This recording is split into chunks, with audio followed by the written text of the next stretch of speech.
This is Pamela Kuhn, and the curtain is up on Center Stage, the show about the arts and the artists behind their work. It is no secret that this interviewer is a classical musician who is also an avid cinephile. My viewers bear with my love of cinema, especially classic film and the art of film scoring. So when a filmmaker approaches me, who also happens to be an outstanding classical pianist, I might just feel that the stars have aligned in the heavens to provide me with the perfect guest. And I have that guest with me today.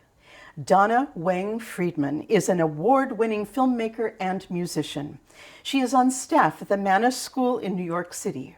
Her honors are miles long. She is the curator of the Donna Weng Friedman Masterclass at Princeton. She developed Her Music, Her Story, featuring soprano Allison Charney, a miniseries featured on WQXR highlighting women composers past and present. She has performed as soloist internationally with orchestras such as the Shanghai Symphony and the Atlanta Symphony Orchestra. I could simply go on forever. But her life is far more than that. In fact, I would call her an impresario and creative ambassador. She has taken highly personal stories and formulated them into touching small film masterpieces.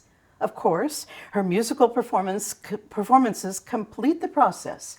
But here again, she has a conscience for all creators, especially the world of women composers who are so often overlooked. Perhaps Donna Weng Friedman's early work with composer, conductor, and musician extraordinaire Nadia Boulanger helped to shape her responsibility towards women and diversity. Donna speaks for all the tiny moments of greatness which may be forgotten in the lives of everyday people. I have always felt that the root of the greatest storytelling is in the heart of those who may be forgotten. Donna Weng Friedman has raised our consciousness with extraordinary award-winning short films. Her deeply personal project, Never Fade Away, highlighting her father's life as an immigrant to the U.S., garnered dozens of film festival awards. The documentary is now archived at the Statue of Liberty and Ellis Island. And we cannot forget her striking Heritage and Harmony program on WQXR, honoring women composers and women of color who are architects of creative excellence in music. She has even developed a mobile app, the Music Bee Club, introducing children to classical music through animation, which was produced by none other than the award-winning David Frost. And now, perhaps her most beautiful statement, the micro-vid film A Silent Cry, which has won seemingly every award possible in the short film category globally. This is in tandem with Stefania Di Chinese's compositions entitled MICROVIDS, which has just been released on Parma Records. Donna has news today in this interview, and it is the next step in this tsunami of wonder surrounding this stunning 3-minute short film, A Silent Cry. But perhaps the most important introduction of Donna I can make is that everyone who works with her says she's simply the nicest person in the world, and I believe that now. Donna Weng Friedman, welcome to Center Stage. It is such an honor to have you. Oh my goodness, Pam. I have no words. I have no words. I hope you do. Thank you so much for that incredible intro, but I'm so delighted to be here in your beautiful home. Thank you. To talk to you, who I'm such a fan of. Oh, thank you. Thank you, thank you. We're of like minds. Yeah. And we're definitely of like minds with regard to the visual. I want to think that we're in a sisterhood of our love of film. Am I right? Yes, absolutely. You know, no matter what, classical music is my greatest passion. And I've been telling stories through music since I was a little kid. But I truly believe that the addition of visuals, it helps our audience to connect even more closely to the music that we love so much. There is no question. You know, and so that's when I started, creating, film with music. It's sort of like the perfect marriage. You know, if you watch movies without the soundtrack, they're nothing, right? So people take that for granted. And I think that when I create my short films, what I like to do is shine a light on living composers, new music, which I think, you know, has gotten a pretty bad rap over the years ago. And I'm sorry to say that my dear friend, one of my professors at Princeton, Milton Babbitt, I think he had a little hand to play in that, but it wasn't really his fault because his music, and he admitted his music was not really to be listened to. It was more of a, you know, an intellectual, you know, it became historical what he did. It was incredibly great, but it wasn't accessible to audiences. But for decades, that is what people associated with new music. And I'm here to tell you all, new music is gorgeous. It has melody and tunes and harmony that soars, and it could, you know, really make your heart sing and break your heart in the next moment. Oh, I love it. So that's what I like doing. I like to, you know, give voice to the underrepresented artists. I love that, yeah. And it's time. Yeah. I mean, we're doing better, especially Yes. as women and, Yes. and diverse groups. Yes. But not enough. And I Right. think now politically we're almost going backwards. We won't go there. Yeah.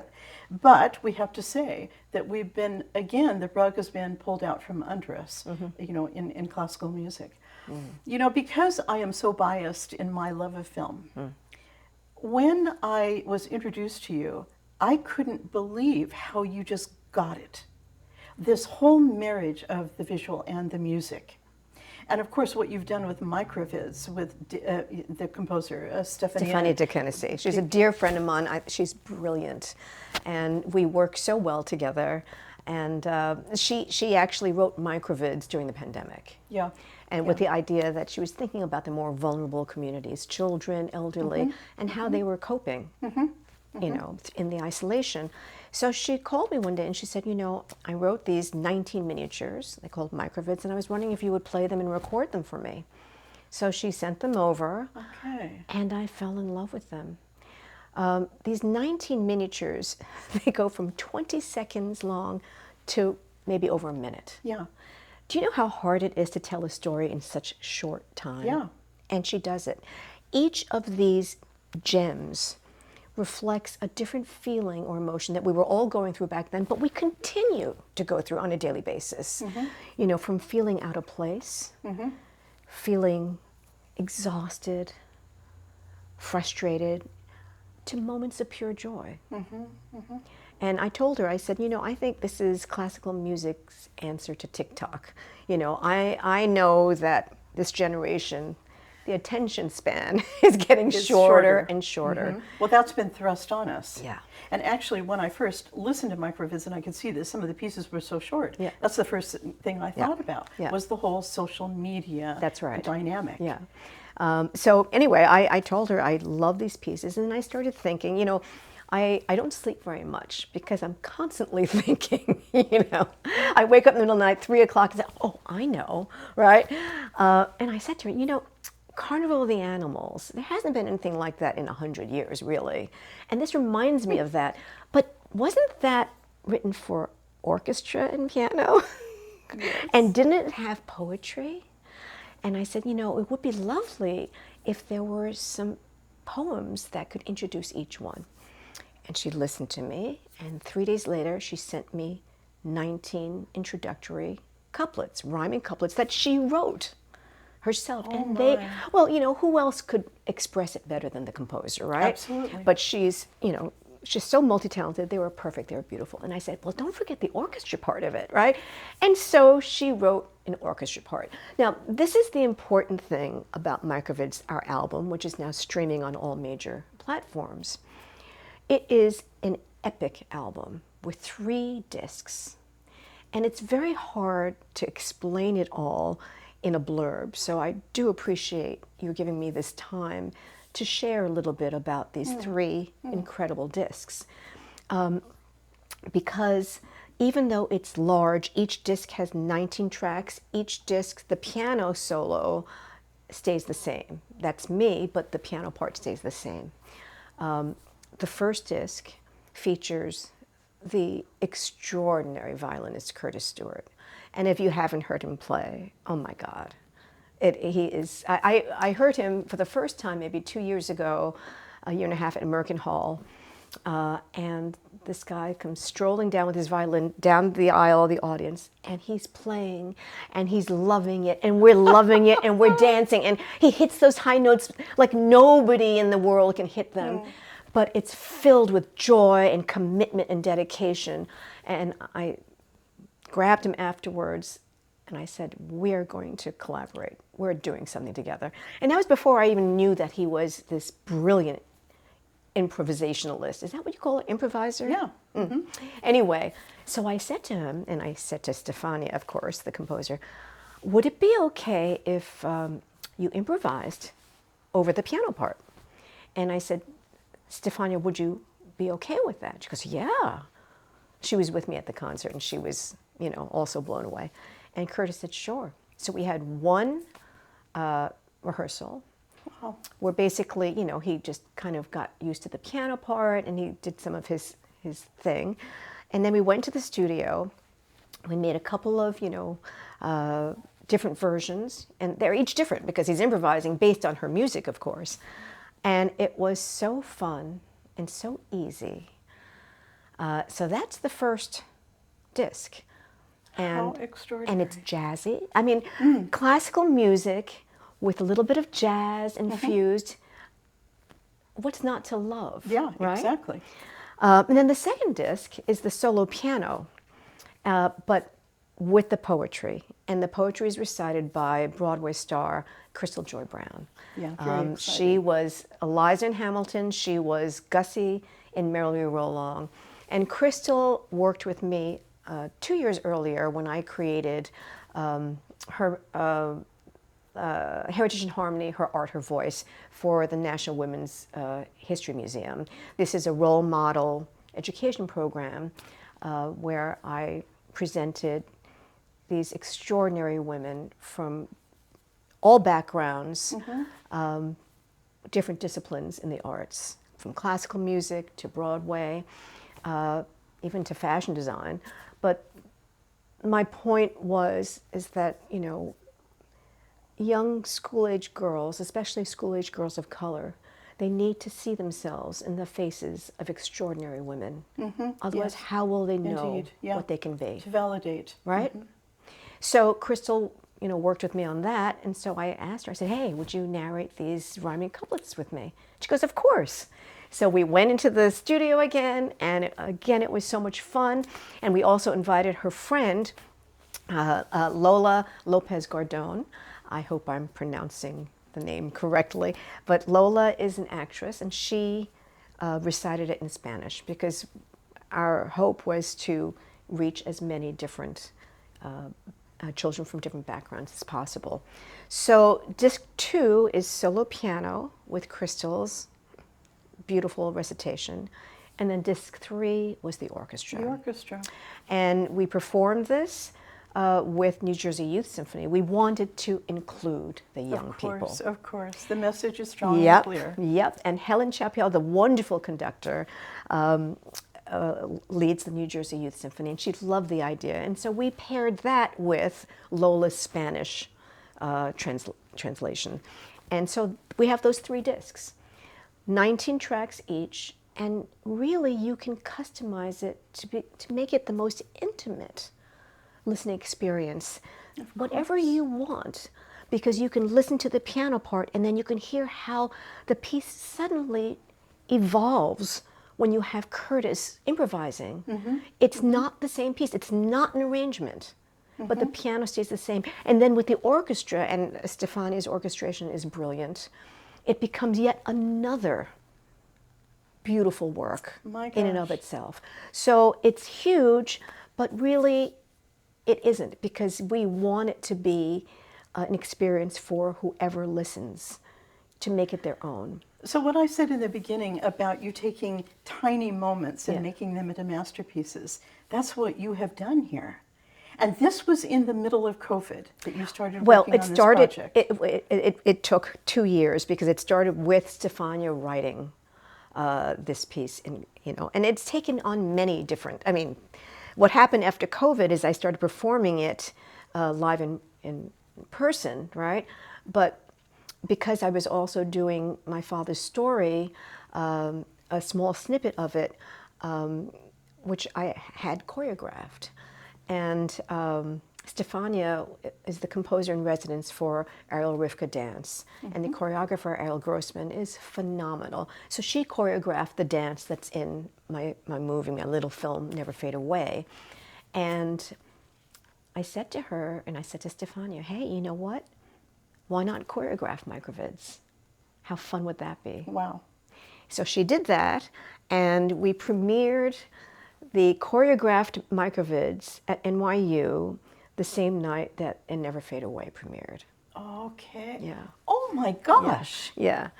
It was part of Ariel Rivka Dance's spring season. We had 3 nights. It was thrilling.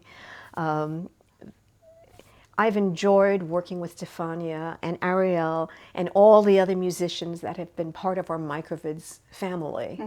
It is really an experience of community, and that's really what I have cherished so much. Wow. It's community.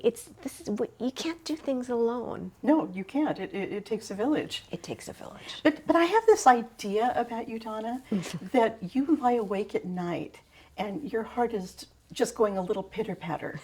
And you're thinking up ideas and you get little electric pulses about inspiration. Am I right? Yeah, I get very excited when I start having this little grain of an idea. Yeah. And what I love to do, I mean, I might be the most boring person in the universe because what I love to do in my spare time, I don't have hobbies. I don't play golf. I don't play tennis. I love to explore. I like learning about things. I like reading. I haven't read a book in years, I'm sorry to say. One day I will take time again, but I love reading about what's going on in this world because the world is incredible. There's some horrible things, and I try not to let that get to me. But because there's so many difficulties in this world, I feel more and more the need to shine a light on the positive and really focus my energy on raising awareness.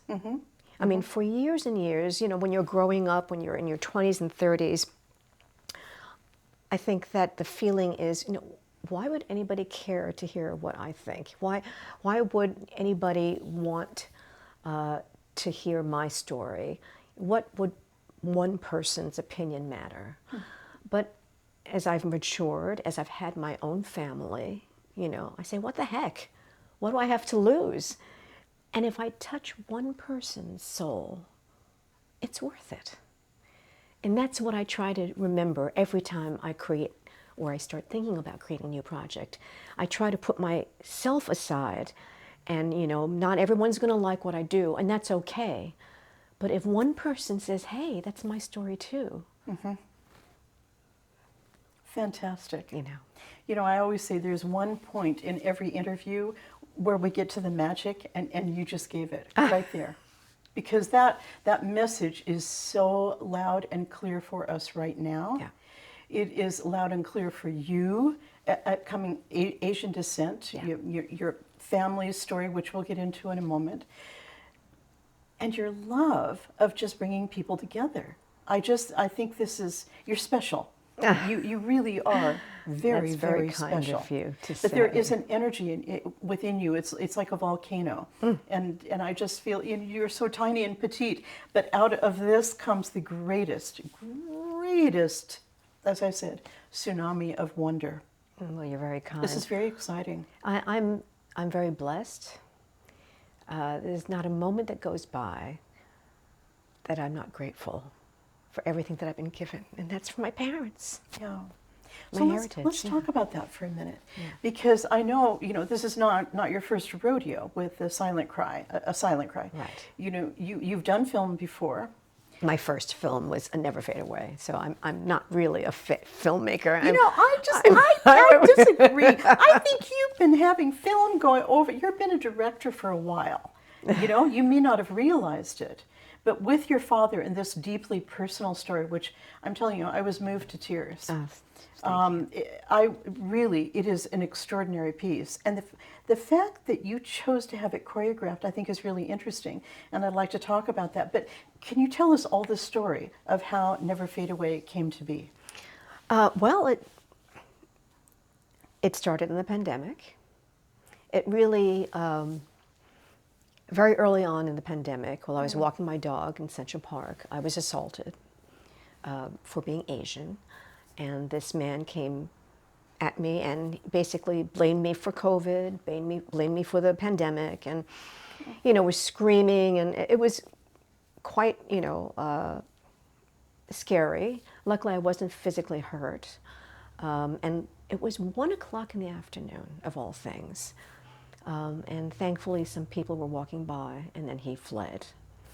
But he told me to go back to China, go back to where I came from, or get what I deserve. And so then I ran back to my apartment with my doggie, and I stayed home for 7 months. 7 months. I did not leave my apartment. I was very scared. My husband, who is so supportive, he said, "It's okay, you have to go outside and get some sunlight, and I'll be always there with you." And I said, "I don't want to be looked at that way again. I don't want people to look at me and blame me for what's happening in the world." Can I ask, because COVID was so extraordinary for us, had this ever happened to you before in any form? Never. I grew up here. Yeah, I was you're a born real New Yorker. in Queens, and I'd never been treated differently. It was just a shock to me. It really was a shock. Times of fear bring out the worst in people. Yes, it is, and that's what I started thinking. I started thinking that the fear of the unknown, right, and ignorance, that combination is lethal. And so I was listening to music, and I started, listening to music by composers from Asian descent. And it was sort of a silver lining in the fact that I started thinking about my own identity as an Asian American. Right. That strengthened it, actually. And that's when I created Heritage and Harmony for WQXR. And by then the studios had closed, so it became a virtual series where I highlighted the stories and the music of members of our AAPI community. I believe stories are really important because the more we share our stories, the more people will know who we are and that we're more alike than different. There's no question about it. So I started sharing my father's story because his story, he had to flee Ningpo, where he grew up in China during the Japanese occupation, and he came here not knowing the language, with no money. And he was fortunate enough to have fled. Yes. And was that with your mother at the time? No. He was a young boy. They met separately. Okay. But but my mother also fled, and she came here, and what they gave up, what they sacrificed to give me a life filled with opportunity, I could never do what they did. I could not. I don't know how people do it, but you know what? They're not the only ones, because we all have family, because we all come from somewhere else. And they all have a story. That's right, they all have a story. So I started sharing my father's story, just the last part of it, and people were writing to me saying, "Oh my God, this is my story."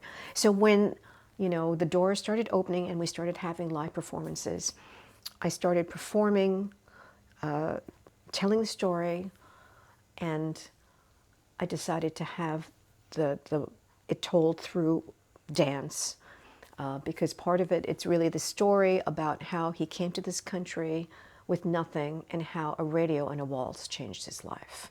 A radio and a waltz. So I had this part choreographed, and people were coming to me in tears saying, this is so beautiful, but this is my uncle's story, this is my grandfather's. And then at one concert, this woman comes to me and says, you have to make a film about it. And it turns out she was a leading filmmaker. And I said to my husband, okay, I guess I'll make a little film, you know, just about the dance. And the dancers that, you know, I was working with, Jessie Obremski, who danced the role of my father, a brilliant dancer. You know, when you, and this is all very new to me, but when we do the filming, and I had to book the studio for the dance way in advance. They get, you know, taken like that. And I couldn't afford anything really fancy, so I wanted to get a place that I was familiar with, where I had performed, that had a piano, a little upright piano. And the only date that I could get, Jesse couldn't do it. He was on tour. And you were hiring cameramen to come in and do Yes, this? yes, that all comes too. But the person that I needed was the dancer, the male dancer, and Jesse couldn't do it. Oh. So I was going, oh my God, because Jesse is extraordinary, and he knew the dance, he knew everything. And so I started thinking, asking people, can you introduce me to, you know, an Asian male dancer? You know, there are not a lot of Asian male ballet dancers, dancers. So my very good friend, Alan Wasserman, is the pianist for New York City Ballet. And we've been friends for decades, since Juilliard. And I called him up, I said, you know, this is such a long shot. Chun Wei Chan, I am a huge fan of his. He was the first Chinese principal dancer in the 75-year history of New York City Ballet. So what are the chances? And I said, Alan, look, do you think you could just make an intro with me, and I'll just see what he thinks? And Alan said, of course. So he made the introduction. We had a few conversations, and Chun Wei was so kind. He said, well, send me the script. I sent him the script, and he called me. He said, this is my story too. Oh my gosh. I started crying. So he signed on, and he said, you know, I have a very dear friend of mine who's in the States, Xiao Xiao Ciao, and we grew up together in China, and we haven't danced together since. I would like her to dance with me in your mother's role. Fabulous. And I was delighted, because she's just beautiful, and they know each other, right? But then I said to my husband, if he's doing this, it can't be a 4-minute little thing, you know. So I had to, the waltz, that dance, is the end of the story, really, in my mind, when I was thinking about a film. So I started building it from the end to the front. And so then I decided that I had to explain more about why my father fled China to this country. And then I asked Chun Wei, and I called Chun and I said, would you mind improvising one part for me?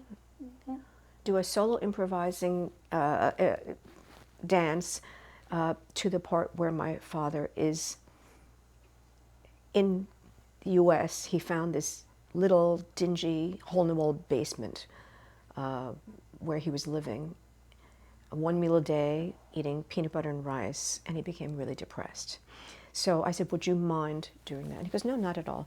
So then that was the middle section, and then I went to the beginning, because I wanted also to talk about my childhood a little bit with my parents and my mother. And I wanted to start it off with something, you know, like it was a photo album, you know. This Interesting. This was, of all the projects I've ever worked on, the most personal project. I cried every single day. Oh, you must have. Every single day doing this, and I kept talking to my parents, I hope this is okay, you know. And it was a real growth experience. And I never went to film school, never took a class in film even. But I think being a classical pianist, the discipline that we have, learning music, when you the play musical arc, yeah, which well, gives you that idea. exactly. That's exactly what it is. It's the same thing, and I treat every single one of my projects like a piece of music, and that's what Never Fade Away was to me. Was a piece of music, a story told through music and dance. So I put this whole thing together from the end to the beginning, and the premiere day came, and there was a lot of stuff that went on in between because I had to learn about things that I didn't know. I didn't know how to get a sound guy. I had to get colorized, all this stuff. So it was all a learning experience. And my cinematographer, who was wonderful, my editor, and there came a point when I didn't want to be in it in the beginning. And I hate the sound of my voice, but everybody said, you have to narrate it. It's your story. So my dear friend David Frost, you know, the 25-time Grammy award-winning producer who has beat Kanye West and is second only to Quincy Jones. I trust him more than I trust anybody because he has the best ears in the business, but he also understands, you know, how the arc of storytelling. Yes. So he was my vocal narration producer. Because I hate the sound of I kept telling him, I don't want to do this. I hate the sound of my voice. And he said, you have to, you have to. So we went into the studio, and it wasn't as bad as I thought it was going to be, you know, and he helped me with a few spots, and he, you know, made it so it worked, and I felt good about it. And so here I have this film, and the day of the premiere, I told my husband I'm pulling it. I said, I can't do this. I said, who am I to think that I can make a film? And he said, you have to do this. He said, this is not just a film. This is your love letter to your parents. And you spoke for so many in this same situation. Yeah.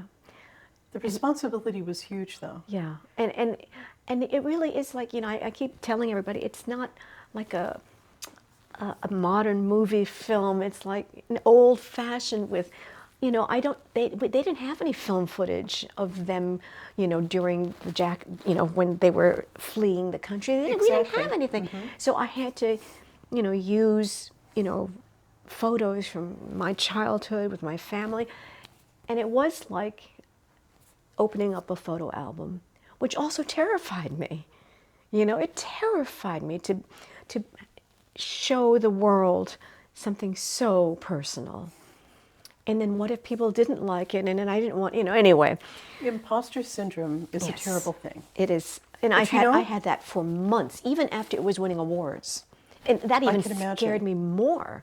I had to do all these panels for the film festivals. Sure. But people are so kind. What an honor. But people are so kind. That world of filmmaking, oh my God, you know, they are so kind. And every time I apologized for not being a filmmaker, you know, that they shut that down. Of course they did, because you're a storyteller, and that's all you have to be. Right. I am a storyteller. I am. And you know, some of the greatest filmmakers in the world started with photo albums. They started with photography, like Stanley Kubrick. You know, it's one thing that leads into another. But I've got to ask you something before you go on. Were you the child in the family who was the empath? Were you the one sitting at the feet of your parents, just soaking up what they were and the suffering and the dedication and the tenacity, you know, that kept them going? No. I wasn't, and that's why I had to make this film. Okay. Because I was the kid, the teenager, who when my father told me the story again, I rolled my eyes. There he goes again. Really? Yes. And that's why I had to make the story. I had to do this. So this is almost like your penance. I'm thinking of Field of Dreams when he builds the baseball field and he meets his father again. I wanted to honor them. Yeah. I mean, they knew how much I loved them. I wasn't a brat, you know. But you know, I will say, you know, growing up, there was so much attention because of my very early, you know, talent, you know, in music. I started. I was at Juilliard when I was 7. and I was performing and competing, winning competitions since, you know, age 9 or 10. So there was so much attention thrust upon me growing up. And they were supportive all the time? They were very supportive during that period of time, but, you know, their traditional Chinese parenting, especially my mother, kicked in, and she wanted me to have a regular, normal life, life.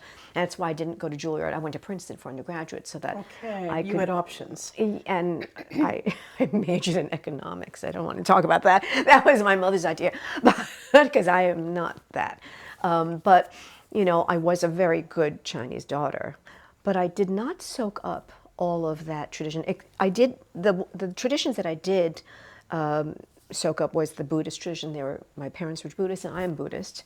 We went to the, you know, Buddhist temples. I burn incense every day of my life, and I have since I was a child. I believe in the philosophy of Buddhism, but no, it wasn't. I was not, you know, that kid who, you know, relished listening to their stories.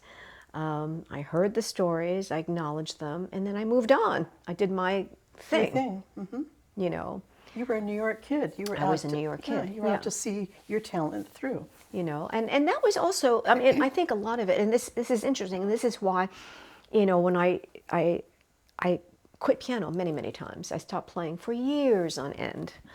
I booked rock bands after college for ICM. International Creative Management was the biggest artist management, one of them with Columbia. And I wanted to learn about the management side. They didn't have room in ICM artists for classical, so they said, well, we do have it in rock and roll on the 18th floor. I said, I love rock. Great.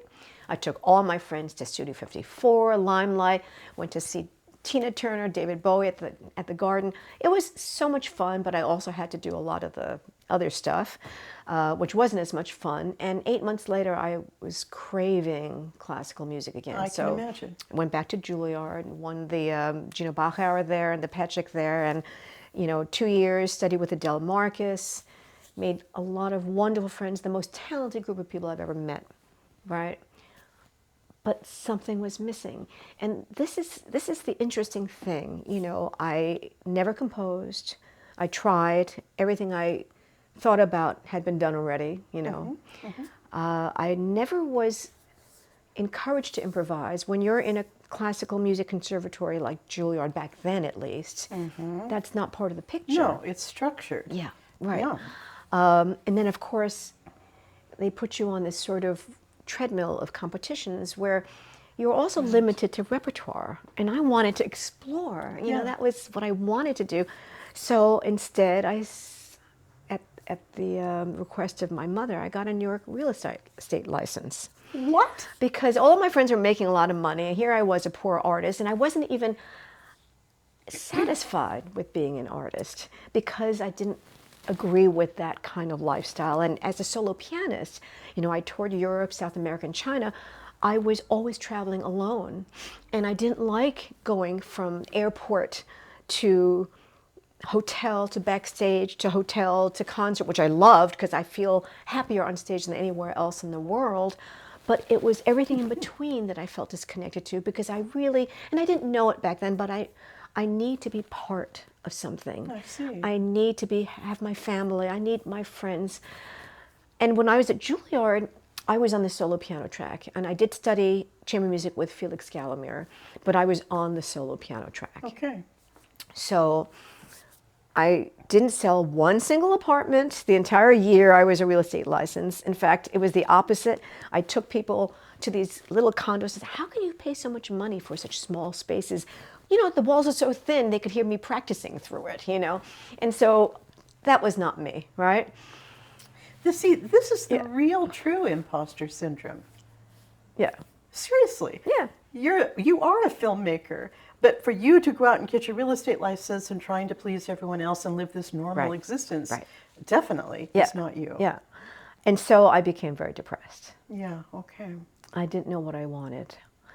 And so a friend of mine said to me, let's go hear a concert. Let's go to a concert at Barge Music, which I had never been to at that time. So I went. And it was a trio, the phenomenal, great clarinetist David Schifrin. Oh, yes. The extraordinary violist Paul Neubauer, who I knew at Juilliard. And then the pianist, who I didn't know. And the first piece was the Mozart Kegelstadt. And as soon as David Schifrin played that first note on the clarinet, I started crying. For what you were missing. I could not stop sobbing. And it was really transformative, that one concert. And afterwards, I said to my friend, and I said to myself, you know, I have to come back, if only to play with David and Paul again. And I never knew David before, but if I can just play with them once, then I feel like, you know, that it's worth it. So I called Paul, and I said, you know, he goes, where have you been? Selling New York, you know, real estate, not selling real estate. And I said, hey, you know, look, can we just play together, do a concert? He goes, yeah, sure. So he said, what do you want to do? Well, I just want to, you know, maybe we can do the Kegelstadt and do some Bruch, whatever. Yeah. And so he said, all right, come over to our studios. You know, they were at Lincoln Center, the Rose Building, and we read through it, and I was in heaven. And so we did these concerts, and it was great, and I started getting into the chamber music, and then I became sort of like the pianist for St. Luke's Chamber Ensemble. Okay. I had the best time. It was so much fun. So you had your team, you had your family again. And then, yeah, and then Omus Hirschbein, I don't know if you know the name. He was the last of the great impresarios, like Sol Hurak. Okay. And he heard me play, and I get a call from him, from his office. Mr. Hirschbein would like you to come in to 92nd Street Y. He was the guy there. And I did, and he said, some play for me. So I played in the big hall, the Kaufman Auditorium. And he said, I'd like to give you your New York debut. That's fantastic. And I said, what? So as a solo pianist. Yeah, yeah. My, Donna. So it was incredible. I gave my New York debut at the 92nd Street Y in 1991. But the program that I prepared for it, I always, as I said, I always open with Bach, because Bach to me is, you know, there's nothing like Bach. The problem with Bach for me, though, is that I like to play it not like a harpsichord or one of the original instruments. And I totally get that. I like to play it.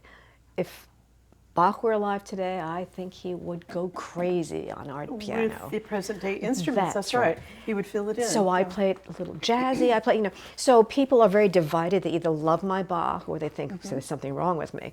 But I stand true to that because that's how I feel it. So I always open with Bach. It was a very big program. I believe I played 3 sonatas, the Griffith Sonata, Scriabin Fourth, and then Schubert, A major. And this is Schubert. I don't know what I was thinking because I don't play Schubert. I love Schubert. So difficult. It's so hard. And I programmed Schubert. And I said, what am I doing? I need to learn how to play Schubert really well. So I talked to one of my students' fathers, because I was teaching a lot, whose childhood friend was Radulupo, one of the greatest artists of the universe, greatest pianist, and specialized in Schubert. And I said, oh my God, do you think, is it possible I could play for Radulupo? He said, well, okay, I'll try. So he calls me, says, okay, he says he'll hear you. He's in New York performing at Carnegie, and he has, you know, a little time before an interview at 4 p.m. He can come to you and you can play for him. And I was an idiot. I was very young, right? I was an idiot, and I was so excited, you know, to play for Radulupo. He was coming for 4 o'clock. He had a very limited amount of time. And he comes to my apartment, and he said, you know, okay, I really only have half an hour, so just play something for me so I can hear you play. And I always start with Bach. I wanted to play Schubert, but I always start with Bach, because this is my mindset. Right. Okay. So I started with Bach. I played the Bach Toccata in D major. And he listened, and he looked at me, he said, I'll come back later after my interview. Oh my gosh. He said, I have to go for an interview. No time to talk now. I'll come back later, around 9 p.m.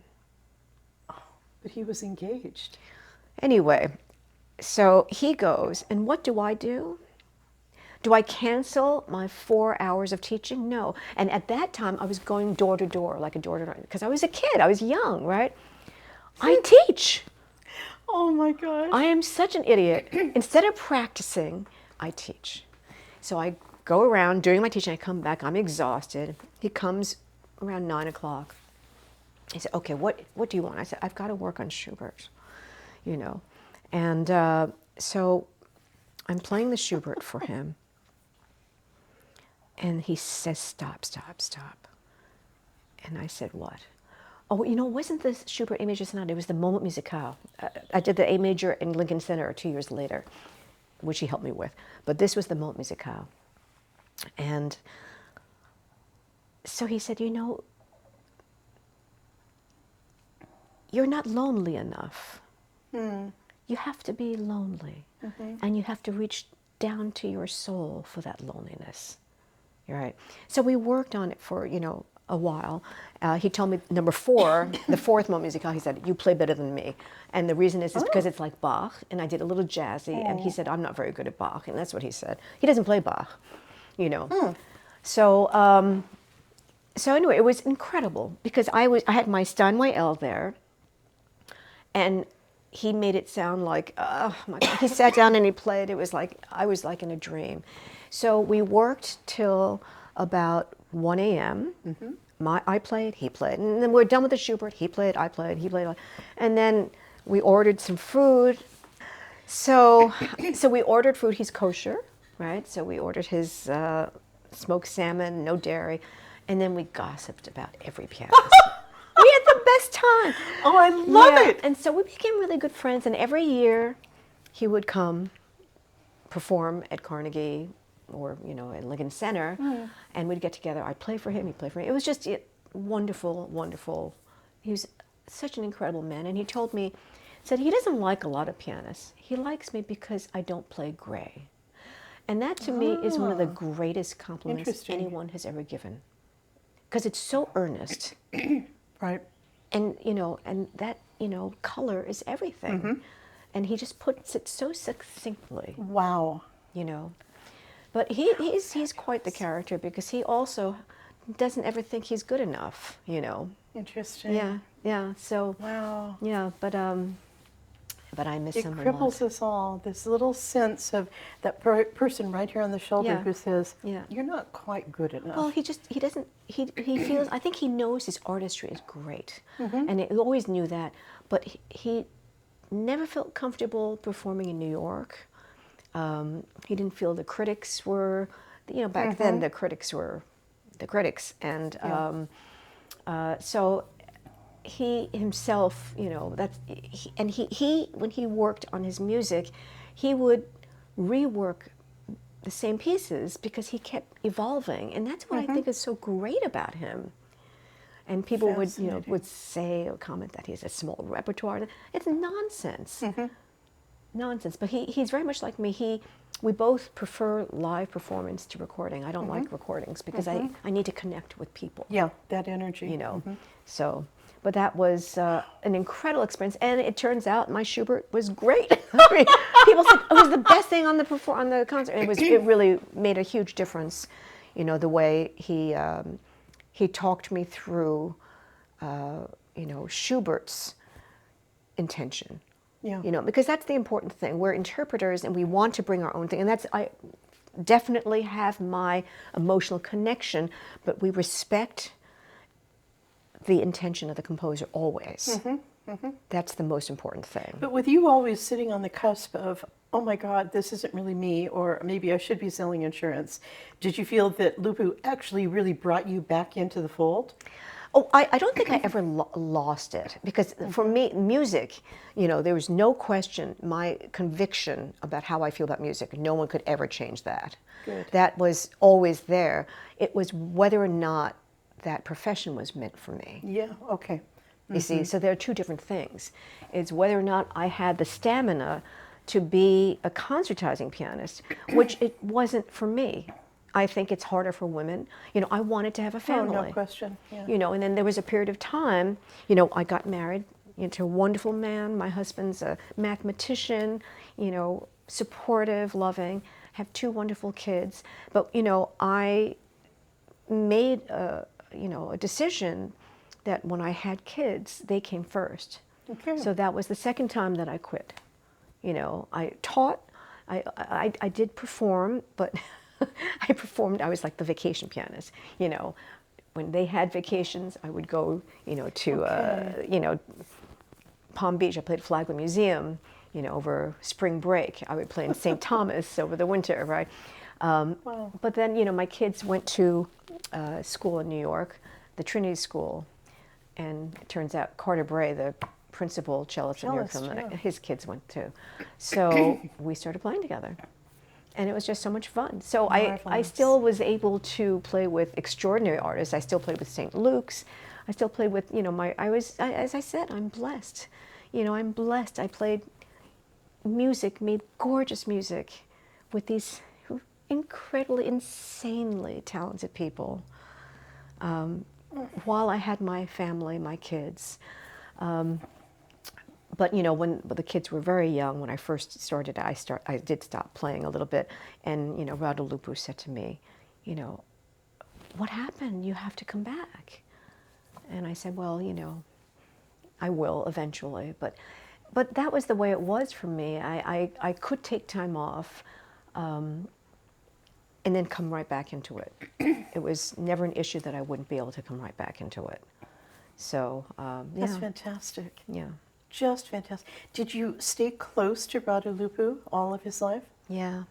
And I'll never forget when he told me that it was going to be his last concert in New York. And yeah, I knew he was ill and he had, a lot of health issues.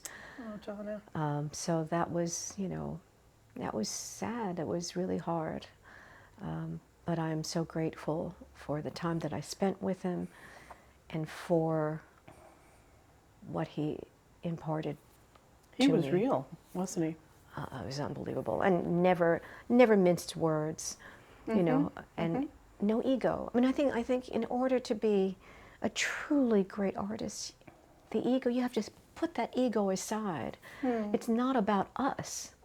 That's right. It's about the art, it's about the music, it's about the composer.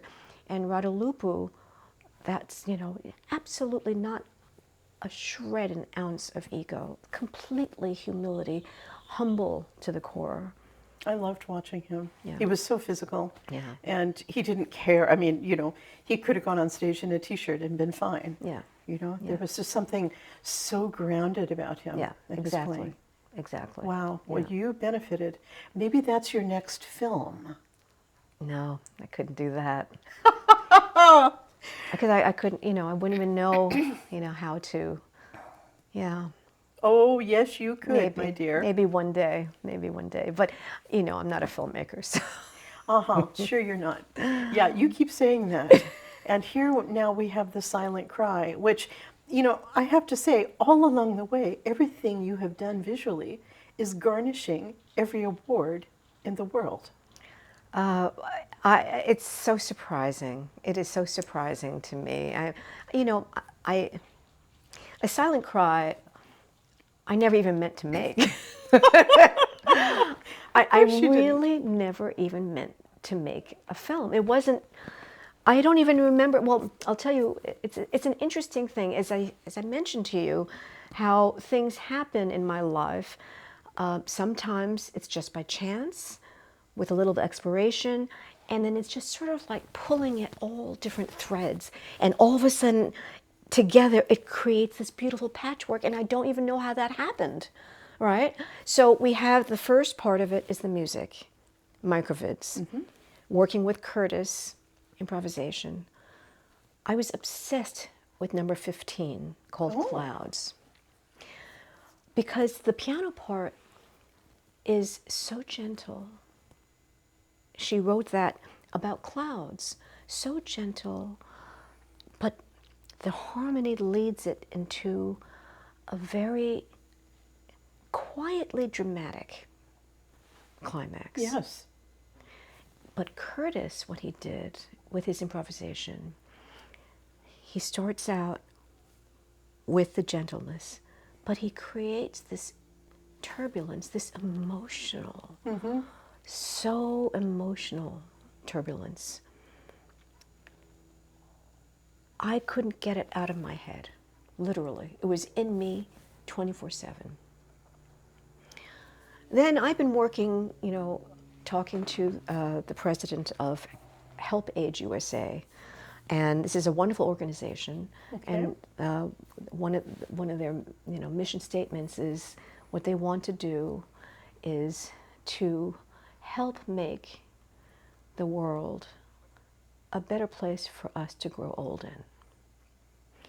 So we've been talking, and she said to me, because she loves my work, and she said, have you ever done any work about environmental work or climate change? I said, no, never. I mean, I've never really, I know about it, and I understand, that it's important, but I don't know enough. But then I started thinking, maybe I should learn about it. And I started reading articles about, oh my goodness, about the, how important it is for all of us, this world. We need to preserve, the balance of nature. And so I started reading about that. And one passage I read was about clouds. How important it is to have clouds give us moisture. In the Himalayas, the clouds create the moisture that gives the water to preserve the wildlife, and also the water that trickles down, that grows the food that sustains millions of people. Clouds. And I was thinking, clouds, right? And I started thinking about, a way to create a story. So I went looking through videos. Open Planet is a wonderful source to find, videos depicting all these different places. And I found some beautiful film footage about the Himalayas, and I fell in love with that. Meanwhile, my daughter, who has her own AI startup in San Francisco, Interesting. Every once in a while she creates, she's just an artist, beautiful artist too. She creates these little 3-second videos. And I went on her Instagram story, and there was this 3-second AI video that she created of a crystal globe spinning, with clouds, with gold and stars, and it was so bright and beautiful. I called her up, I said, can you create something with a spinning globe, but not like that? And I told her what I wanted. So she sent me a few things, and I found the one that I wanted. Now, it was 3 to 5 seconds, and the piece, Clouds, is, about almost 2 minutes long, not even, over a minute, but not even, And so I said, okay, you know what? I'm going to put these things together and make a little video because I love it so much. And I worked on it. I learned how to do things. I learned how to layer. I learned how to extend. I did all this stuff on my little laptop. And June 30th was our anniversary. Came back from dinner, and I worked on it, and I finished it. And what I always do when I create something, I give it 24 hours before I look at it again. And July 1st is my son's birthday, so we celebrated birthday with him. And then I came home, and at around 11 o'clock, I looked at it again. I said, this is really nice. So I called it a silent cry. When you see it, you'll know why. And I showed it to my husband, showed it to my son. But the person who I had to show it to was Stefania de Kennedy, because it's her music. So the next day, I showed it to her. I sent it to her, and she called me because I had to stop from crying. Oh my gosh. And I said, well, it's just a 2-minute. She goes, no, it's really, really beautiful. So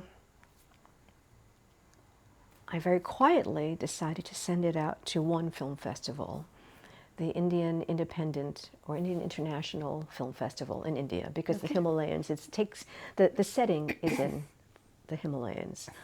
And to me, what I wanted to do was create, through music and the visuals, a meditation, sort of like a meditation, but with a message about how important it is for us to protect what we have and what could be gone. Right, right. What we could lose if we don't pay attention. So I just wanted, in my own little way again, just to subtly, you know, show people. It won for Best Music Video. I was in shock. And this is what happened with Never Fade Away, which was my first. When you win a film festival, the word gets out. Right, very quickly. And I got 37 invitations. Oh my gosh. So because that was one of my questions today. Yeah. Who is back there submitting to all these festivals? You know, look, I do everything. For Never Fade Away, I wrote, produced, directed, recorded the music, narrated it, and did all the publicity on my own. And pretty much this is the same thing, but That's considerable, Donna. But, well, because you know why? People ask me why I did that. I don't know any better. I'm not a filmmaker. I'm not in that world, you know. So it's easier when you're not that emotionally involved. You know, some of these young filmmakers have been going to film school and just trying so hard and can't even get in, and look at you. But it's you know, I mean, I don't take anything away from all of those wonderful, you know, filmmakers and students, because what they're doing is so wonderful.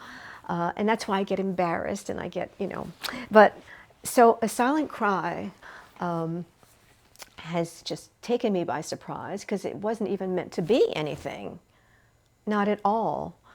There is a precious beauty about how this video is framed, and no one can resist it. Well, that's so sweet of you, and I really, yeah, it means a lot to me.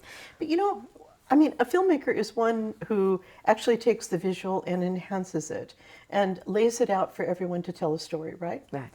You are a self-confessed storyteller. I am a storyteller. So the next thing that follows through then for you is to finally say, I am a filmmaker. I am trying. And be proud of it. I am proud of being, you know, part of this incredible community of filmmakers, and that they've accepted me. I would think they'd be learning from you, because your instincts are so ripe, and coming out of music, which is so important. And as we've talked about the musical arc, you know, everything, when I see a great film, I think of that. How has this been constructed? Right. Is it in sonata form? Is it, you know, how has our music impacted, you know, this? Yeah. It's so interesting, but I would think that you, as a visionary, you have so many riches, and I think maybe with your life, the way you've described it, and touching your toes in and out of various waters, it's interesting how you've always answered your own personal call. And now as a visionary, as a filmmaker, you're doing the same thing. Yeah, it's, you know, sometimes when people ask me, what do you do for a living? Sometimes I just say, I'm a gap filler. Oh, that is so cute. Because it's when I find something that I think is missing, I fill in the gap, you know.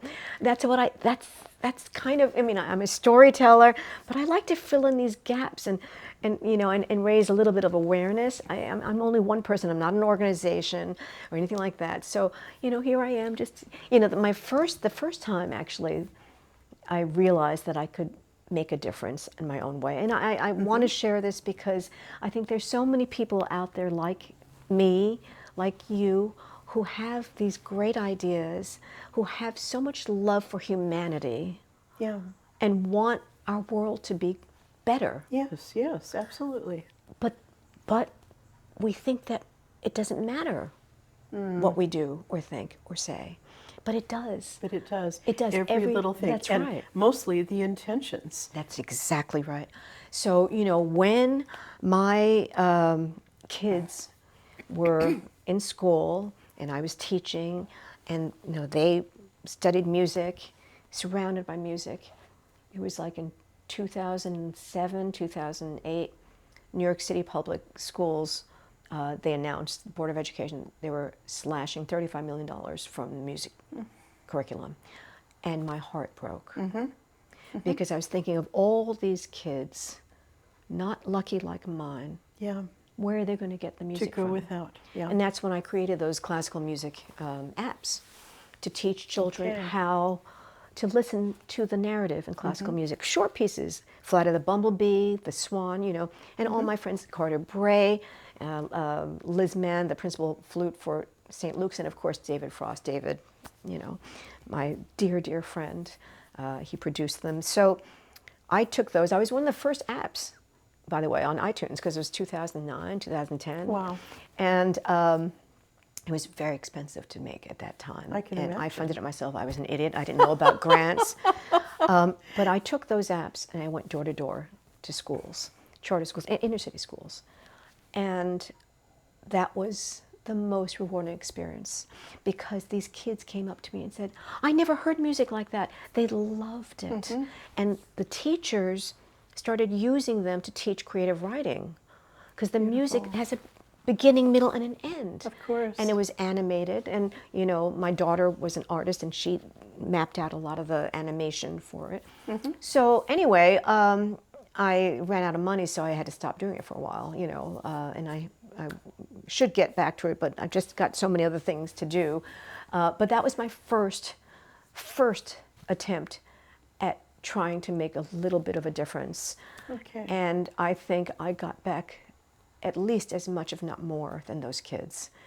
And How beautiful. and that made Donna. it was like a light bulb, because that's what was missing when I was performing. Not that I don't love performing, and I think performing is the greatest thing. You know, sharing music, connecting with audiences is a gift and a blessing, you know. But to me, it's always been a little bit self-serving, a little bit, you know, how can I do something to really give back? You want more. Yeah, and I wanted to create. But I think the universe has kind of set it up for you to be able to go your own way and become an architect. I wouldn't call you a gap filler. I would call you an impresario. Wow. I mean, as I did in the intro, because you have these ideas and you're fulfilling them and you just run with it. It's a natural progression. You know, it's not like you've spent 10 years of your life trying to be a filmmaker. Right. You've just gone with your gut and answered your own creative call. And I think that's really fascinating. Well, I'm very lucky. I am very lucky. I'm grateful every single day. It is so fantastic. But we're grateful because you're bringing such beauty into the world. Well, thank you. Wow. Well, it is fantastic to hear this backstory. I mean, it's amazing. Absolutely amazing. One can tell from you when you're on social media, when you're speaking, when you do all these interviews, there's this beautiful generosity of spirit. So I'm not surprised by the woman you are. And this comes across in everything you're making. I mean, it's quite something. It's interesting, too, that you related to clouds, you know, one movement, and that is what spurred you on to do this great thing.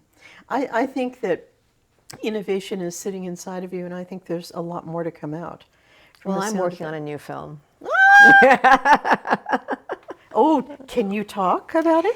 Well, you know, look, we're in the very, very early stages, and we still have to do fundraising. But it's also a story that needs to be told. Okay. And it's called With a Wave of Her Hand. And I will say no more until our next meeting. I can't wait. Are we projecting this within the next year? Because things tend to happen very quickly with you. They usually take a lot of time. They usually turn around quickly, but this is harder because the funding was lost. At first I was going to be doing this with the blessing of All Arts PBS, and then of course PBS lost the funding. So that's why I am The now greatest tragedy of given our this new role of fundraiser, which is harder. But we're going to do it because it is an important story. It's a beautiful story. And well, your husband's a mathematician. He's sitting in the background. He can help you. I love this. I'm very excited. Now, let me ask this. Yeah. So we've started with short films. yes. Are we going to progress into... No. I don't believe in, well, I don't believe that I am capable of creating anything so long without losing impact and beauty along the way, because I don't have that background in film. And I do believe that that is where my limitations come in. Okay. I am interested in maybe a longer film than Never Fade Away, which was 12 minutes. So maybe I can push it to 15 this time around, and maybe 20. But you know, to everyone out there, I'm just going to watch this space, and we're going to see a major feature film come eventually. oh, that I don't know, but this one will be bigger. And I'm also, it's also different for me because I've done everything on my own so far, but I'm also collaborating with a dear friend and classmate from Princeton, Tina Treadwell, who is my executive producer, and the two of us are going to be producers together. She has a background in, you know, she's produced shows, Broadway shows. She's extraordinary, and when I told her about this project, she says, I'm in. So this will be my first project, you know, working, with someone who I really am excited to work with. The power of women. Yeah. You know what? You've kept it clean. You're like Radulupu. You know, when he said you don't play gray. Yeah. You're keeping this clean and honest and direct, and you're gathering up all the most important people in your life. Yeah. And I think that's where it is so real and it's so rich. No one wants to be lied to. No one wants to have, you know, that kind of cloudy arena of, oh, I'm trying to be something I'm not. Right. You are. And I think you should just accept it. And I want to be there during the Oscars when you're... No, we don't. You know, look, you know, I'm grateful that my two little films have, you know, garnered all of these wonderful awards and recognition. I am grateful that I have been, you know, recognized and, you know, and with a lot of wonderful awards. But to me, what I think about awards is that if they can shine a light on the real topic, that's what makes it important. Just saying, oh, this is the best, this doesn't mean anything to me. Yeah. But people tend to believe That's in right. something that has an award. So if it can raise awareness, That's right. to the topic. Everything is about raising awareness to the topic, because the topics that, at least for me, that I choose to work on are just really, you know, hopefully to make a better world for our future generations. And it's not about me making a better world. It's for me to raise awareness for the next person who might make another film about the same topic, and then the next and the next. That's right. Right? And so, again, it's, you know, one raindrop. No, it's where the whole... That's so beautiful, Donna. So beautiful. Is there anything you want to tell your audience right now that is meaningful to you through all of this discussion? Well, I'd like to talk about the exciting news. Yeah.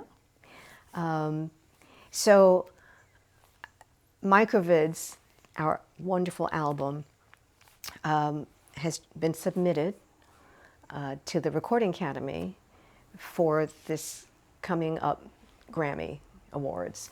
And as I was talking to you about awards, I mean, it's always wonderful when you get the recognition. But for me, this is the first time I've had a recording that's in this new arena. Last year was my first year being a voting member in this community of extraordinary Very artists. exciting. The classical musicians are, to me, the most talented, the most creative. But we kind of are in our own little world. Yeah, it's true. It's, an interesting, so what Parma Records, who is our recording label, Parma and Navona, has also submitted A Silent Cry in the category of Best Music Video. This is fantastic. So this is, to me, very important. And it's not because I expect anything from it, but classical music has not been part of this category. It has never won an award there. It hasn't been nominated. Extraordinary. The classical musicians, right? We are all storytellers. And the music videos are, that's what it's about. It's telling a story.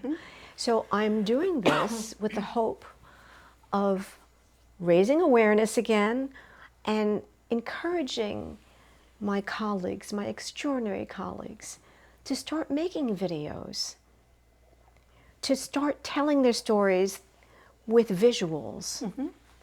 We were not invited to this party, so we're going to have to crash it. That's right. I love that. Right? And why not? So, come what may, my little A Silent Cry, 2 minutes long, will be in the mix with Taylor Swift. This is incredible. Right? Kendrick Lamar. I don't even know who else. It's a whole different world. For the Grammys. And why not? Right? And why not? And why not? It's about time. Yeah. So, if you are a recording voting member, please take a look and listen and think about next year. Each person can make a video, and I'm going to be there cheering you and supporting you and helping in any way that I can. That's fantastic, Donna. Absolutely fantastic. Many congratulations. And oh my gosh, I love the way you're opening the floodgates for everybody else to follow, because you're absolutely right. Yeah. This isn't just about rock and roll. No. This is about expression. Yes. Yeah. My gosh. Yeah. I'm so excited for you. Well, all the best. Thank you. Thank you so much. And do you have anything to share from MICROVIDS with us today? Sure. And why not? Yeah, so as I mentioned, there are 19 miniatures that were written during the pandemic, each one with a little rhyming couplet. So I will play for you and recite as best as I can number 19. Perfect. And I think it's a very apt way of ending, because to me, it's not as much of an ending as it is looking forward to the next. All right. And it's called That's What You Think. I love it. Okay, let's do this. That's what you think. You stand with attitude. You sit with poise and grace. You know a thing or two. You weave a private space. 19 months are come and gone. My weary eye can barely blink. You finally got it all figured out? Ha ha, that's what you think.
Wow. Fantastic. Oh, Donna, thank you so much for sharing with us. Oh, thank you for having me. This has been the most incredible afternoon. This has been the most incredible conversation. And yes, dear, you are a filmmaker. Well, we'll see. I mean, no, I'm very lucky. I love what I do. Yes, you are. And we are too, for all of your grace. Well, thank you for doing this, and thank you for being so gracious and, so supportive. I really appreciate it. It's been real. And I've got to say to all my listeners out there, you have to seek out MICROVIDS. The wonderful, wonderful composer, Stefania Di Canisi, her great friend, and Donna Weng Friedman, who is a storyteller par excellence, a wonderful pianist, a wonderful journeyman through life. And she is bestowing on us the most beautiful rewards by telling the truth, by telling her story, by her family's truth. And you're gracing us. And thank you again, my dear. My pleasure. Thank you so much. To all my listeners, I invite you to go to Pamela Kuhn on YouTube for more shows like this, and Center Stage with PamelaKuhn.com. And you can find Donna Weng Friedman out there because, wow, she is tearing up the world with her beautiful film, A Silent Cry. Now we're going to have to watch out for more. I'm so excited. Okay, everyone, stay safe. This is Pamela Kuhn, and the curtain is now down on Center Stage.